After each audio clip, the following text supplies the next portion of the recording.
جو جتنی توجہ کے قابل ہو اس کو اتنی اہمیت دو۔ کم ظرف لوگوں کا حد سے زیادہ خیال رکھو گے تو اپنی اہمیت کھو دو گے۔ لباس قیمتی ہو یا سستا، گھٹیا کردار کو چھپا نہیں سکتا۔ محبت میں غیر کی رائے لینا حرام ہے۔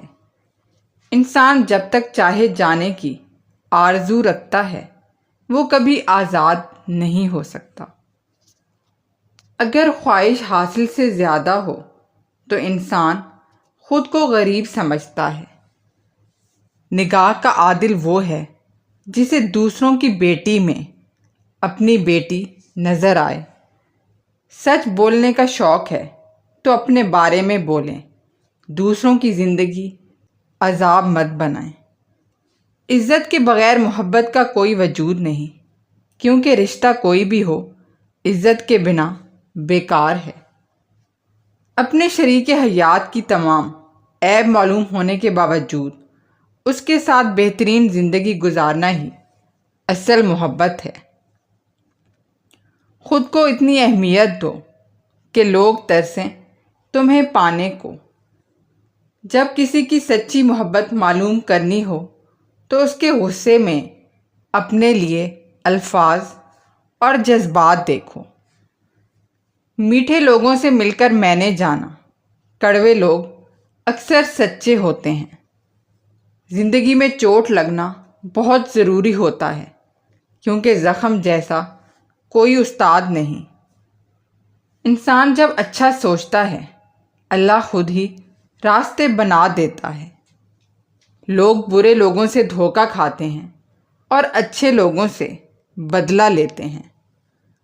اگر کوئی عورت آپ سے آپ کا مرد چراتی ہے تو سب سے اچھا بدلہ یہ ہے کہ اسے ادھر ہی رہنے دیں، کیونکہ اصلی مرد چوری نہیں ہوتے۔ اعتبار کی قلت اور شک کی زیادتی رشتوں کی خوبصورتی کو ختم کر دیتی ہے۔ انسان کی خواہشات کا پیالہ اس لیے نہیں بھرتا کیونکہ اس میں ناشکری کے سوراخ ہوتے ہیں۔